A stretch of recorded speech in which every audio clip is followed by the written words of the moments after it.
Bismillahirrahmanirrahim. Assalamualaikum warahmatullahi wabarakatuh.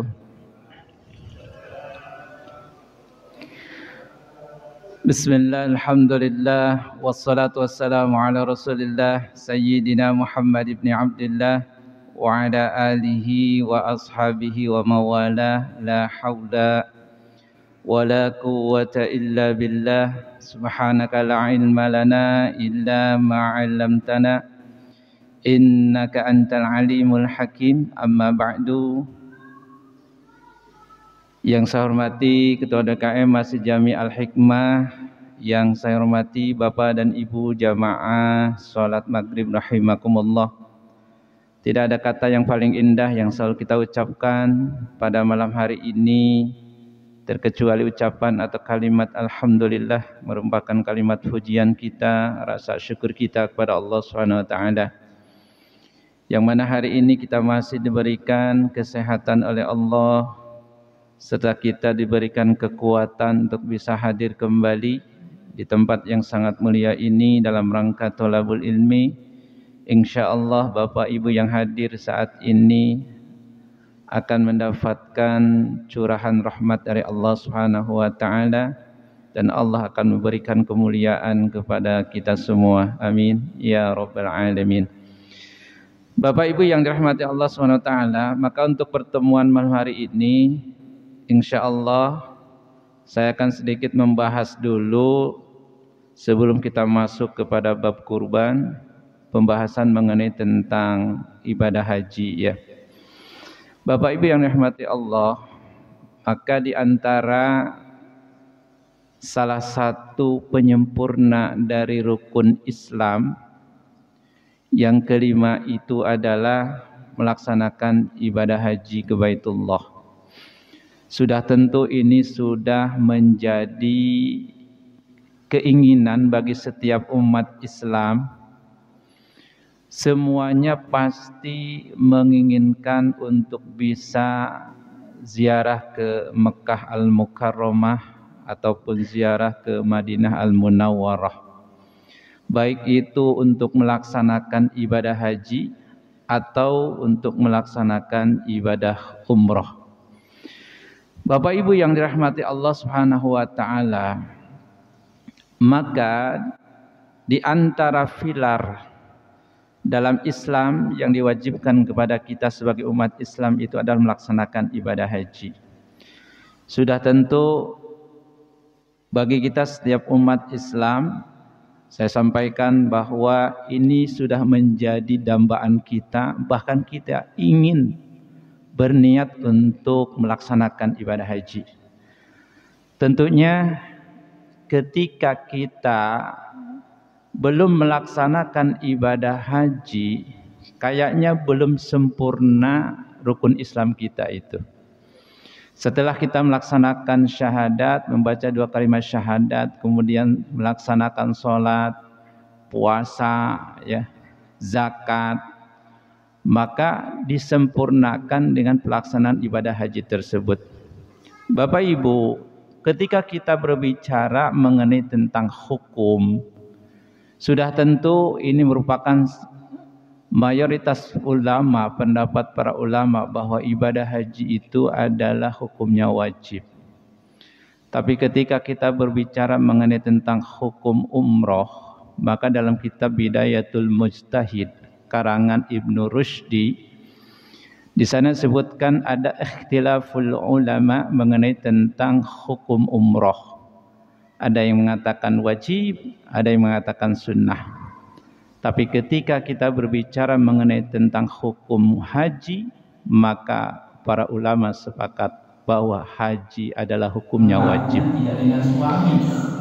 Ketika kita merujuk kepada salah satu kitab namanya Taqriratus Sadidah karangan Al-Habib Hasan bin Ahmad bin Muhammad Al-Kaf, di dalam halaman 470 sampai 472. Di sana disebutkan bahwa ada 5 hukum haji. Pertama, disebutkan bahwa hukum haji yang pertama di sini dalam kitab Taqriratus Sadidah itu fardu ain. Fardu ain ini adalah kewajiban bagi setiap individu. Ketika semua syarat haji ini semuanya terpenuhi, ya, baik itu Islam, baligh, ya, berakal, kemudian merdeka dan dia mampu, maka hukum ini berlaku bagi setiap umat Islam. Yang kedua ada hukum fardu kifayah. Fardu kifayah ini adalah hajinya itu yang tujuannya untuk meramaikan Ka'bah pada setiap tahunnya. Maka ini disebut dengan hukum fardu kifayah. Kemudian ada yang ketiga sunnah. Sunnah ini hajinya anak kecil. Anak kecil berarti anak kecil ini yang belum balik, ya. Kemudian budak, ya, ini dikatakan sebagai sunnah. Atau hajinya orang yang mampu berjalan kaki dengan jarak lebih dari 2 marhalah. 2 marhalah itu kata ulama kurang lebih 89 km dari kota Mekah. Kemudian yang keempat, ada hukum haji itu adalah makruh. Makruh di sini adalah dalam perjalanan menuju ke Mekah, keselamatan jiwanya itu akan terancam. Jadi dalam perjalanan keselamatan jiwa orang tersebut itu akan merasa terancam, maka hukum hajinya disebut makruh. Yang terakhir, yang kelima, yaitu haram, ya, hukum haram. Ini hajinya bagi perempuan tanpa disertai dengan mahram atau tanpa ada restu dari suami. Maka bagi perempuan, ya, istri-istri harus minta ridho dulu dari suami kalau memang berangkatnya tidak dengan suami. Atau itu pun harus ada yang membarengi mahramnya, misalkan adiknya, kakaknya dan lain sebagainya. Bapak Ibu yang rahmati Allah Subhanahu wa taala. Maka kalau kita merujuk kepada Al-Qur'an surah Al-Imran ayat 97, Allah berfirman walillahi 'alan nasi hajjul baiti man istata'a ilaihi sabila. Jadi di antara kewajiban manusia terhadap Allah adalah menunaikan ibadah haji bagi orang-orang yang mampu dalam perjalanannya. Maka di sini ada 2 pesan yang disampaikan untuk orang-orang yang melaksanakan ibadah haji. Pertama adalah harus terus mengoreksi niat dan tujuan ibadah haji.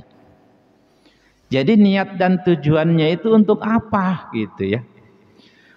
Bukan hanya niatnya itu misalkan pengen disebut orang kaya, ya.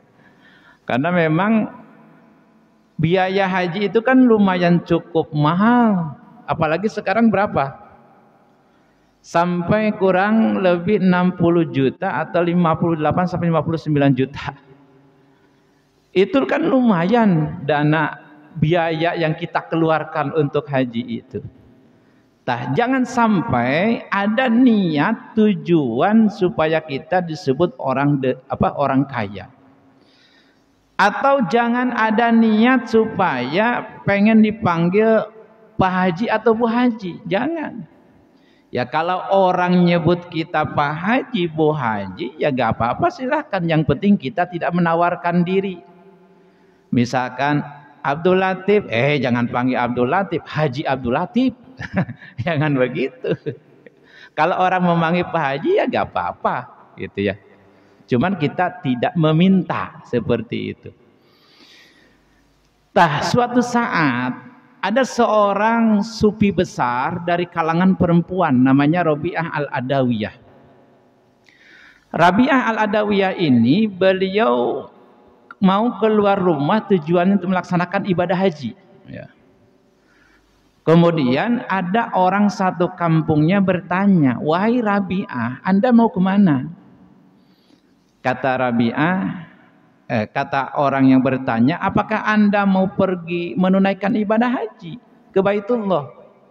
Jawaban Rabi'ah Al-Adawiyah, enggak, saya tidak akan ke Baitullah. Cuman saya mau menuju kepada Rabbul Ka'bah, menuju kepada Tuhan pemilik Ka'bah. Ini jawaban dari Rabi'ah Al-Adawiyah, kata ulama. Ini menunjukkan bahwa ibadah haji itu dalam rangka memenuhi panggilan Allah. Dan memang tidak semua orang bisa. Bahkan dikatakan bukan untuk orang yang berduit, bukan. Bahkan orang yang tidak punya duit saja, kalau Allah sudah memanggil dia untuk berangkat, ya berangkat. Bagi Allah itu kan kuasa mutlak, Bapak Ibu, ya. Menggerakkan seorang hamba yang dermawan lalu bisa memberangkatkan orang tersebut untuk bisa pergi haji. Itu bagi Allah itu kuasa. Ada orang yang duitnya banyak tapi waktunya kagak ada. Duitnya mah banyak, tabungannya banyak, ya. Bahkan ya simpenannya lumayan gitu. Tapi kalau Allah belum memanggil dia untuk pergi haji, belum bisa, Bapak Ibu. Subhanallah. Maka kata ulama, jawaban dari Rabi'ah Al-Adawiyah ini adalah, ini menunjukkan bahwa ibadah haji memang itu salah satu untuk memenuhi panggilan Allah SWT. Itu pertama. Yang kedua, pesan yang kedua disampaikan untuk para jamaah haji, yaitu pesan jangan sampai lupa membawa bekal. Nah, yang dimaksud bekal di sini apa? Bekal takwa. Wa tazawwadu fa inna khairaz zadi taqwa. Sebaik-baik bekal itu adalah takwa. Makanya ada seorang sahabat yang akan melaksanakan ibadah haji datang kepada Nabi, ya. Ja'a rajulun ila Nabi sallallahu alaihi wasallam. Hadis ini dalam riwayat Imam At-Tirmidzi dari sahabat Anas. Seseorang datang kepada Nabi, ya Rasulullah, bertanya, bahkan meminta kepada Nabi, ya Rasul, inni uridu safaron, bahwa aku ini bermaksud akan melaksanakan perjalanan ibadah haji. Fatazawwaduni, tolong berikan aku bekal ya Rasulullah. Maka Rasulullah berkata, bersabda, qala zawwadakallahu taqwa. Semoga Allah membekalimu dengan takwa. Bapak Ibu yang dirahmati Allah, orang yang pergi haji ketika membawa bekal takwa, maka dalam surah Al-Baqarah ayat 197, pertama, orang yang pergi haji dengan membawa bekal takwa, maka fala rafasa, dia tidak akan sampai berbicara yang kotor atau jorok. Karena memang harus apa? Harus betul-betul dijaga, Bapak Ibu, ya. Bicara kotor, bicara jorok ketika pelaksanaan ibadah haji itu harus betul-betul dijaga. Yang kedua, wala fusuqa, dengan bekal takwa. Orang yang melaksanakan ibadah haji dengan membawa bekal takwa, maka dia akan menjauhi dari kedurhakaan atau berbuat maksiat atau dosa. Yang ketiga, wala jidala, dengan bekal takwa orang yang melaksanakan ibadah haji insya Allah akan menghindari dari pertengkaran. Makanya bagi orang-orang yang melaksanakan ibadah haji suami istri, ini terkadang ada sensitifnya, maka hati-hati perlu kita jaga. Misalkan suaminya sudah siap-siap mau pergi kemana? Ke masjid. Tiba-tiba istrinya lelet, gitu kan? Ditungguin lama sama suami. Mah, ayo. Ntar Pak, bentar lagi. Kan nanti akan ada apa?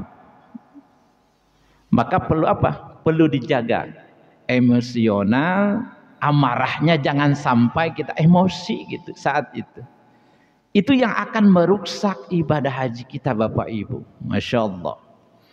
Maka dengan berkat takwa tadi akan bisa menjaga 3 tadi.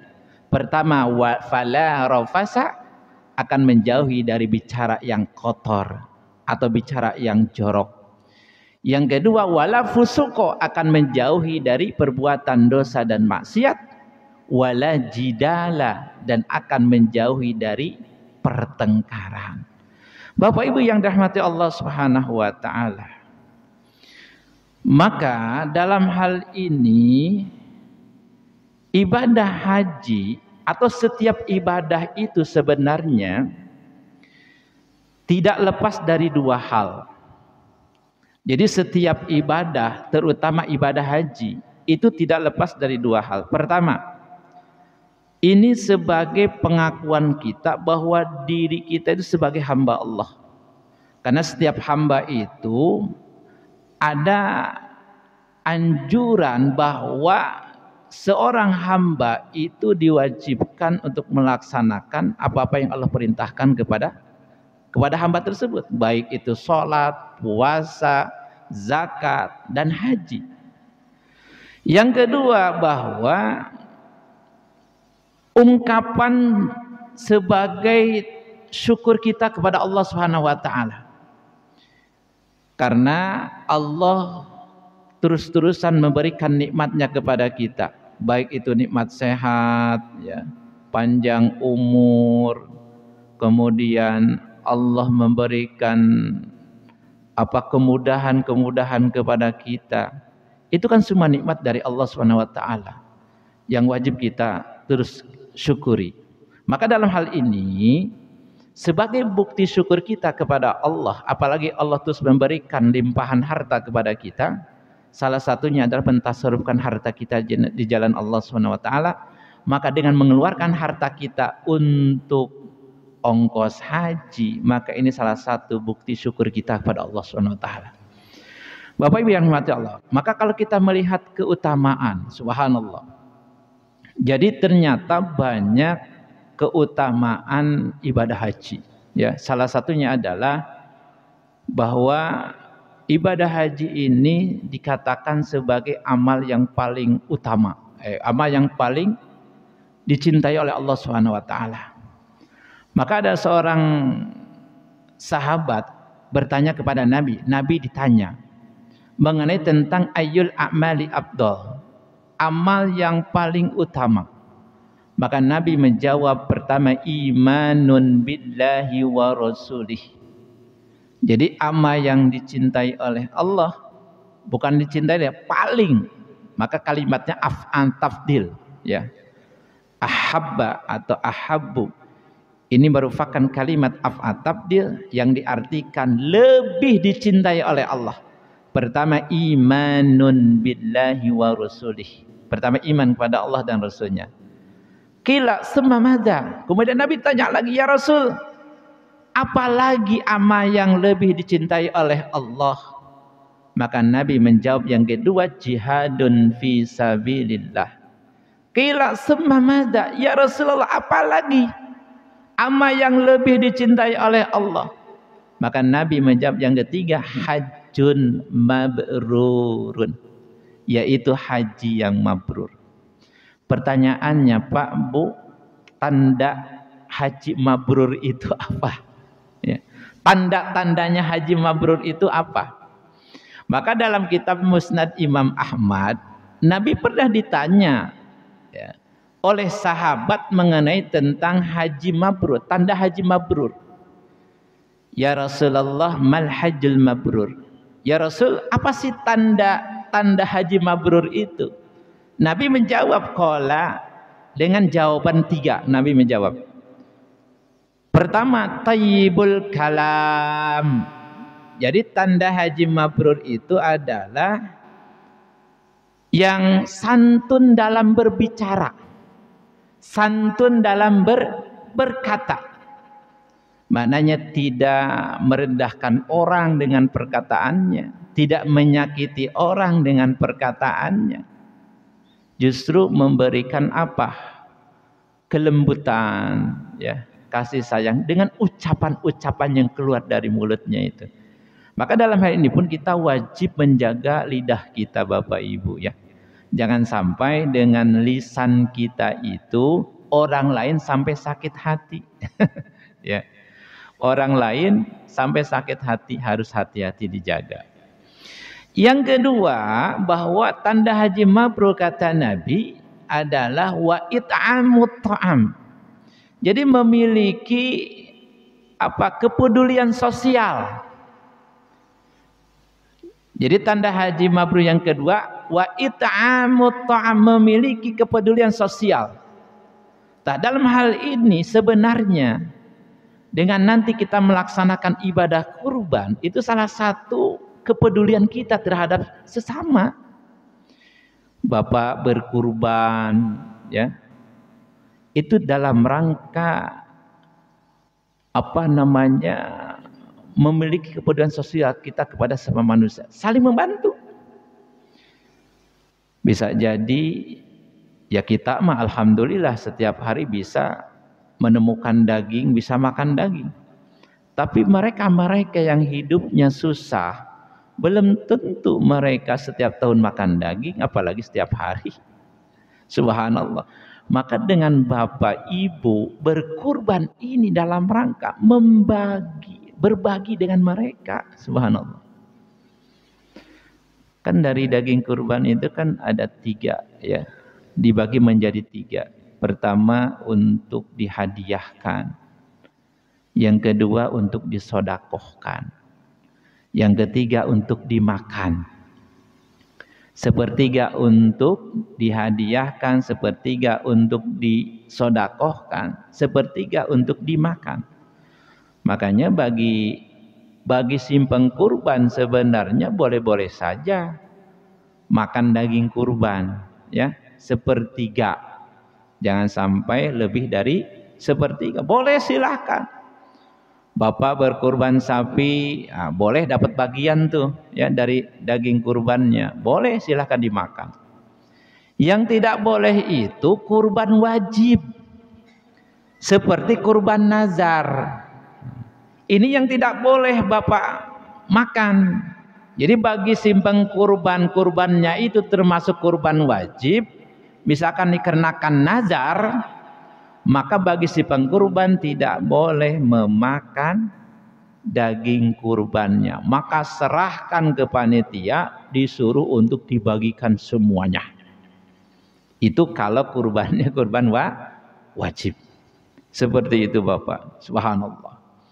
Jadi wa it'amut ta'am. Jadi tanda haji mabrur yang kedua, memiliki kepedulian sosial. Yang ketiga, Nabi menjawab wa ifsya'us salam, senantiasa menebarkan kedamaian, tidak menebarkan kebencian. Maka 3 tanda itu oleh Nabi ya dijawab di dalam hadis Musnad Imam Ahmad ketika ada seorang sahabat bertanya mengenai tentang ciri haji mabrur. Pertama tadi santun dalam berbicara, yang kedua memiliki kepedulian sosial, yang ketiga selalu menebarkan kedamaian. Bapak Ibu yang dirahmati Allah Subhanahu wa taala. Maka untuk itu mari kita sama-sama niatkan dalam hati. Bagi Bapak Ibu yang belum ada niat, niatkan niat yang kuat ya. Niat yang kuat.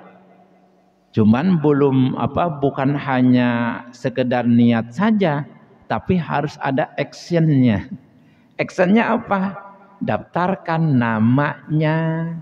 Itu. Daftarkan namanya. Ini salah satu bukti kesungguhan kita, pengennya kita, niatnya kita untuk pergi haji. Seperti itu Bapak Ibu, ya. Karena tadi ibadah haji bukan karena dia mampu, tapi karena panggilan Allah Subhanahu wa taala. Maka dari keutamaan haji yang pertama, bahwa haji itu dikatakan sebagai amal yang paling dicintai oleh Allah. Yang kedua, pahala haji itu adalah sorga. Maka dalam hadis riwayat Imam Muslim, Bapak Ibu, dari sahabat Abu Hurairah radhiyallahu an, bahwa al-hajjul mabrur laisa lahu jazaun illa jannah. Jadi pahala haji mabrur tidak lain adalah pahalanya itu adalah surga. Subhanallah. Kenapa demikian? Berarti pahala pelaksanaan ibadah haji yang dikatakan haji mabrur itu pahala itu luar biasa. Berarti ini mempunyai kedudukan derajat yang tinggi di sisi Allah Subhanahu wa taala. Maka inilah yang kita dambakan. Setiap umat Islam pasti menginginkan, mendambakan, kita pengen pergi ke tanah suci. Bapak Ibu yang dirahmati Allah, yang paling penting niat yang kuat tadi. Maka Nabi sallallahu alaihi wasallam sampaikan dalam hadis riwayat Imam Muslim. Nabi menyuruh kepada kita, ayyuhan nas, hai manusia. Kata Nabi, ayyuhan nas, hai manusia. Makanya kan penyeruan Allah, penyeruan Nabi ini disuruhkan sifatnya itu masih bentuk umum. Ayyuhan nas. Ya. Tidak seperti Allah ketika menyeru kewajiban puasa Ramadan disuruhkan kepada orang beriman. Tapi di sini ayyuhan nas, Nabi menyatakan, hai manusia, qad faradallahu alaikumul hajja. Sungguh Allah telah mewajibkan kepada kalian. Makanya ada hikmah disyariatkannya ibadah haji. Hikmahnya itu apa?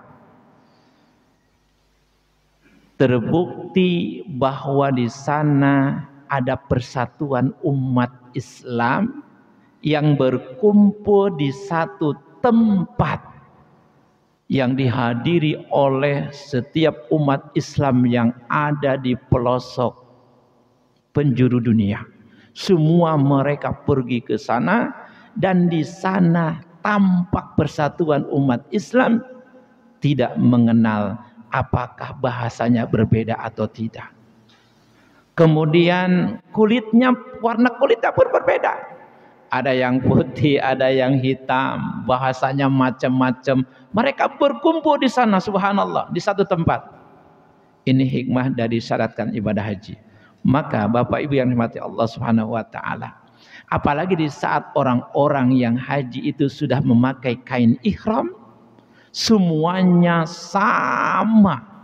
Itu menunjukkan bahwa di hadapan Allah yang dipandang itu bukan karena kekayaannya, tapi justru ketakwaannya kepada Allah Subhanahu wa taala. Maka saat itu semua orang sama, baik orang kaya duitnya banyak ataupun yang duitnya sedikit, orang kaya orang miskin, semuanya sama, terlihat sama ketika memakai kain ihram. Bahkan sesuatu yang diperbolehkan saja ketika orang sudah memakai kain ihram, seperti memakai wangi-wangian, bercolek gitu ya, kan saat itu sudah tidak boleh lagi. Bapak Ibu yang dirahmati Allah, bukan berarti di luar haji itu tidak boleh, tetap diperbolehkan memakai wangi-wangian, padahal kan itu sunnah. Tapi di saat sudah semuanya memakai kain ihram, berarti itu menunjukkan ketaatan seseorang kepada Allah, dan Allah tidak memandang orang itu berduit ataupun tidak. Ternyata semuanya sama di hadapan Allah. Bapak Ibu yang dirahmati Allah Subhanahu wa taala. Kemudian yang ketiga, keutamaan haji itu dikatakan bahwa orang-orang yang berhaji itu dikatakan sebagai tamu-tamunya Allah.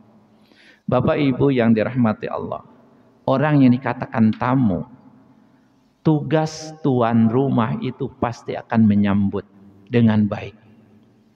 Ketika Bapak Ibu didatangin oleh tamu, pasti ibu dan bapak akan menjamu tamu tersebut dengan baik. Dikasih makan, dikasih minum, dikasih sambutan dengan senyuman. Subhanallah. Maka bagi orang-orang yang ibadah haji itu termasuk wafdullah, tamu-tamunya Allah SWT, berarti akan mendapatkan penyambutan yang sangat istimewa dari Allah SWT. Makanya orang-orang yang melaksanakan ibadah haji atau umroh dengan penuh keikhlasan, maka itu bisa menyebabkan dosa-dosanya terhapuskan. Bahkan akan menjadi penyebab dihilangkannya kefakiran kita, Bapak Ibu. Bapak Ibu jangan ada anggapan, aduh nanti kalau duit saya gunakan untuk ongkos haji, nanti saya menjadi miskin dong. Enggak. Justru tidak ada ceritanya. Tengok aja, orang yang sudah pergi haji, gak ada orang yang menjadi miskin, gak ada. Justru itu akan menjadi kaya. Allah tambah kekayaannya. Kenapa? Hadis Nabi Shallallahu Alaihi Wasallam menjanjikan bahwa dengan pergi haji ataupun umrah yanfiyanil faqra wadzunuba. Pertama akan menghilangkan kefakiran, yang kedua akan menghapuskan dosa orang tersebut. Subhanallah. Bapak Ibu yang dirahmati Allah, silahkan daftarkan namanya. Ini tanda bukti kesungguhan kita, ya.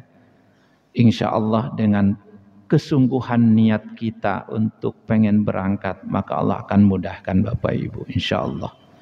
Bagi yang belum berangkat, saya doakan semoga cepat berangkat, ya.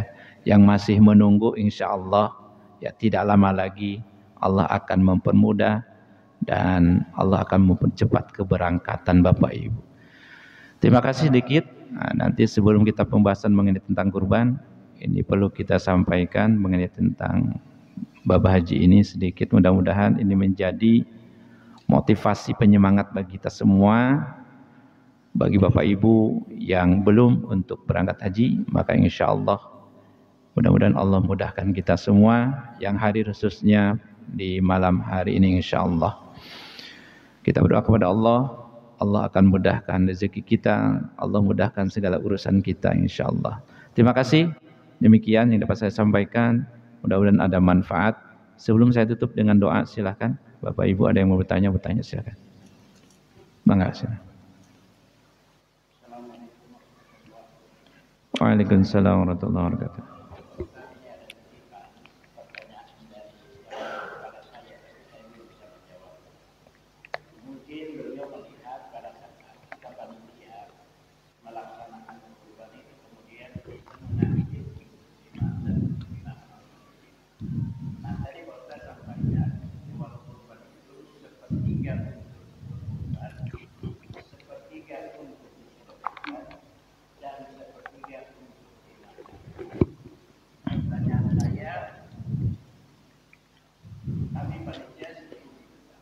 Iya.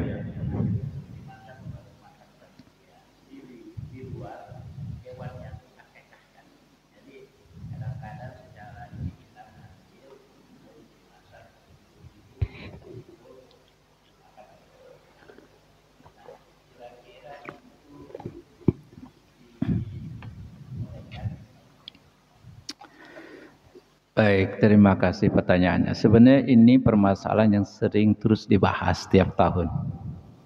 Seharusnya sudah selesai ya pembahasan ini. Nah, kalau memang ada hewan yang kebetulan saat itu hewan akikah, itu lebih bagus. Berarti tidak mengambil dari hewan kurban. Maka ketika ada hewan akikah, itu saja dulu yang dipakai untuk dipasak panitia. Seperti itu. Nah, dari pembagian daging kurban tadi kan dibagi 3/3 untuk dihadiahkan, untuk disodakohkan, untuk dimakan. Nah, yang dihadiahkan itu kan bukan hanya untuk orang Islam. Sebenarnya boleh misalkan nonis itu dapat dari daging kurban, itu boleh saya silahkan. Maka nanti panitia mendata, jangan sampai terlewat. Ya, walaupun ada sebagian ulama tetap nggak boleh, gitu ya. Nonis tidak boleh mendapatkan daging dari kurban. Tapi saya berpendapat karena tadi bagian dari hadiah itu bukan hanya untuk umat Islam dan itu bisa dibagikan kepada nonis. Misalkan ada tetangga dekat masjid, kasih aja udah bagi, dapat bagiannya. Nah, dengan sebab itu insya Allah mudah-mudahan Allah mengetuk hatinya sehingga mendapatkan hidayah. Jangan sampai terkesan umat Islam itu memilih-milih, ya. Justru mereka yang bertetangga dengan masjid, bertetangga dengan kita, udah kasih dapat bagiannya, kasih aja. Nah, mudah-mudahan Allah ngasih hidayah. Oh, ternyata Islam itu luar biasa, ya. Sifat berbaginya tidak membeda-bedakan. Nah, seperti itu, Pak Haji.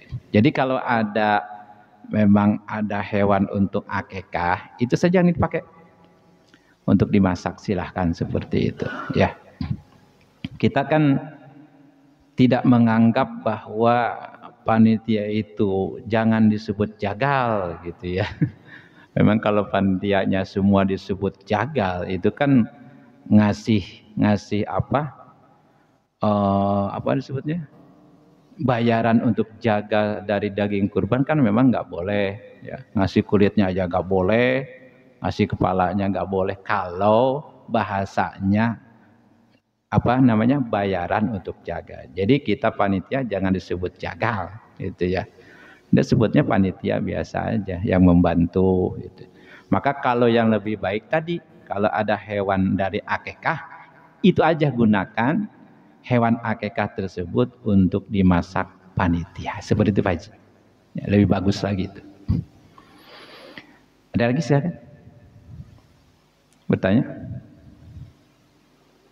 Ya, mangga. Waalaikumsalam warahmatullahi wabarakatuh.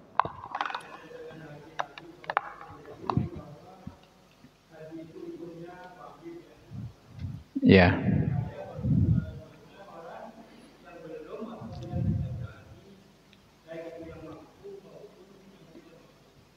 Baik. Wajib haji itu bagi orang yang mampu, man istata'a ilahi sabila, kan dari bahasanya. Tapi bagaimana kalau orangnya belum mampu, dikatakan ya ongkosnya kagak ada, belum ada, itu tidak termasuk kepada belum wajib, ya.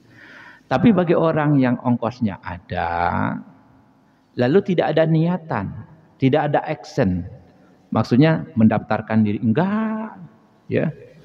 Tak harusnya ketika sudah ada duit, udah daftarkan nama. Tah, masalah nanti berangkatnya sebentar atau lama itu kan menunggu waktunya saja. Yang penting ada action mendaftarkan diri kita, namanya terlebih dahulu. Tah, kalau misalkan orang yang sudah mampu lalu tidak berangkat, maka itu bisa dikatakan orang berdosa. Ya, maka hati-hati. Jangan sampai tidak ada niat, ya, bagi orang-orang yang duitnya banyak.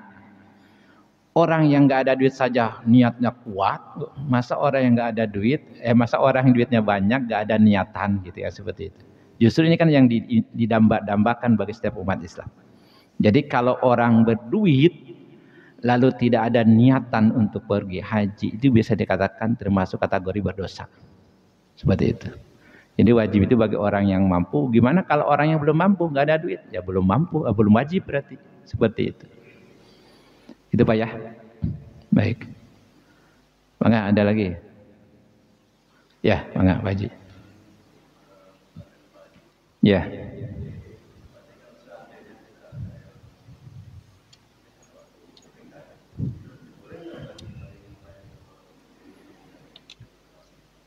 Ya. Boleh, silahkan. Saya jawab boleh. Maka bisa nanti setiap orang yang berkorban itu kan dengan pasti mereka menyerahkan, ya, menyerahkan ke panitia untuk dibagikan kan.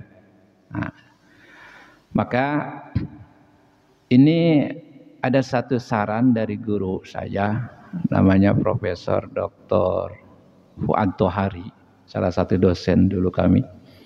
Beliau menganjurkan, pertama adakan ijab qabul terlebih dahulu, ya. Nanti panitia dengan DKM, dari panitia kurban serahkan semua daging kurban, baik kepala, baik kulit, serahkan ke DKM, silahkan oleh DKM mau diapain saja terserah. Jadi ada ijab kabul dulu. Dulu disarankan begitu.